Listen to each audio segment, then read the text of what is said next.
গতকাল সন্ধেবেলায় তিনজন বন্ধু আর বান্ধবী মিলে একটু ঘুরতে বেরিয়েছিলাম। যেহেতু একজন ব্যাঙ্গালোরে থাকে আর এখন আমরা বড় হওয়ার পর প্রায় প্রত্যেকেই কোনো না কোনো কাজের সাথে যুক্ত রয়েছি। আর গতকাল যেহেতু ছিল সানডে, তাই আমরা টাইম বের করে একটু ঘুরতে বেরিয়েছিলাম। তিনজন মিলে আমরা চলে গিয়েছিলাম কুমারটুলিতে মাকে দেখব বলে। প্রত্যেক বছরই আমরা মায়ের বিসর্জন দিতে কিন্তু মহানন্দা নদীতেই যাই। অনেকের মুখে শুনেছি যে এখানে একটা খুব সুন্দর কুমারটুলি রয়েছে, কিন্তু কোনো সময় যাওয়া হয়নি। আজকে আমি প্রথমবারই দেখতে গিয়েছিলাম। আমরা বাড়ি থেকে কোনো রকম প্ল্যান করে বেরোইনি। গাড়িতে ওঠার পর ভাবছিলাম কোথায় যাওয়া যায়। তারপর আমরা ভাবলাম চল কুমারটুলিতেই ঘুরে আসি। আর এখানে এসে এত বড় বড় প্রতিমা দেখে মনটা ভরে গিয়েছিল। এই কুমারটুলিতে বড় থেকে ছোট সব ধরনেরই প্রতিমা ছিল, কিন্তু আমি বেশিরভাগ বড় প্রতিমাই দেখতে পেয়েছিলাম।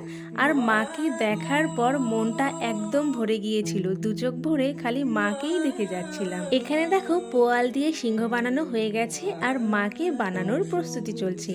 আবার কেউ প্রতিমা কালার করছে। আর এই সাইডে এসে দেখি এখানে গিটার তবলা হয়তো মণ্ডপ সাজানোর জন্য তৈরি করছিল। এখানে দেখো গনু দাদা মায়ের কোলে বসে আছে। আর আমি কিন্তু এটা লক্ষ্য করেছিলাম কোনো জায়গায় একই রকম মায়ের মুখ করা হয়নি, এক এক জায়গায় এক এক ধরনেরই মায়ের মুখ করা হয়েছিল। আবার কোথাও কালার শুরু করে দিয়েছে, আবার কোথাও কালার এখনো শুরুই করেনি। আর এই দেখো এত বড় একটা ঘোড়া। পুজোর তো আর মাত্র 15 দিন বাকি, আর মহালয়ের আগেই আমি মায়ের দর্শন করে আসলাম।